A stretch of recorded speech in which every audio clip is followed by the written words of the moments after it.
Hi, I'm Adam Fernandez, lead developer and penetration tester at Raxis. What you just saw was a real-world demonstration of a blended attack against my own Tesla vehicle. I'm going to explain a bit about how this attack works, and then I'll dive into the steps that you can take to protect yourself if you're a Tesla owner.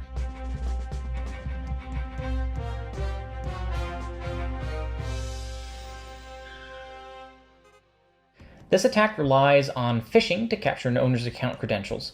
There's several approaches to doing this, but for this example, we used a malicious wireless access point designed to masquerade as a Tesla Supercharger Wi-Fi hotspot.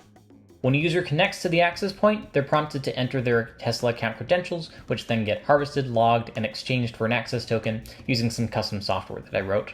At this stage, an attacker can read information about the vehicle, such as its location, VIN, and state of charge, and send arbitrary commands to the vehicle from anywhere in the world. Now, Tesla never really intended third-party services to integrate with the API, at least not in this particular manner. Because of this, there's some pretty serious deficits with the API's security. For example, the victim isn't notified when an API token is created for their account. There's also no way for a user to see which apps or services have access to their account, nor is there any means of revoking these access tokens without actually knowing the access token itself. Even if the user configures two-factor authentication on their account or enables the pin-to-drive feature on their vehicle, the API allows the attacker to bypass these requirements in their entirety. The attacker can also disable valet mode, speed limit mode, and sentry mode all remotely, disabling all restrictions and security on the vehicle. And as we demonstrated, an attacker can go as far as to unlock the victim's vehicle, climb in, and drive off. Now, if you're a company looking for a penetration test, I do want to mention that the vulnerabilities like this one often don't fully manifest themselves if you're just doing an API test or if you're just doing a wireless test. That's why Raxis offers red team assessments, which take a look at your organization's security as a whole from all angles and can truly show you where the cracks lie, and how they can be exploited. Now, what can you do to protect yourself against this type of attack? The first thing is to always stay vigilant. If you connect to a Wi-Fi network that you've never seen before and it asks you for credentials, you probably shouldn't be entering those credentials.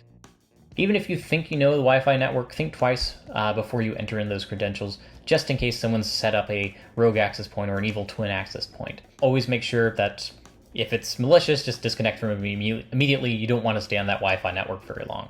Second, never give your Tesla account credentials or access tokens to any third parties. Now, there's a lot of third parties out there which do excellent things, such as tracking statistics and metrics about your vehicle.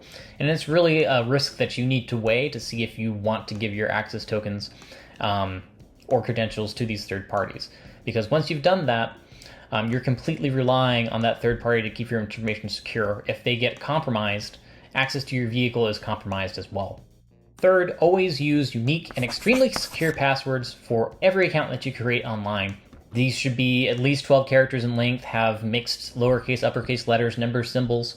Ideally, you should be using a password manager to generate those, and they should be completely random, and they shouldn't be related to any of your personal information. This is because this attack isn't limited to Wi-Fi, so an attacker can easily go to Tesla.com, try to log into your account, try multiple different passwords. They will get locked out eventually, but if your password is password, and they guess your credentials, then they can log in and take control of your vehicle.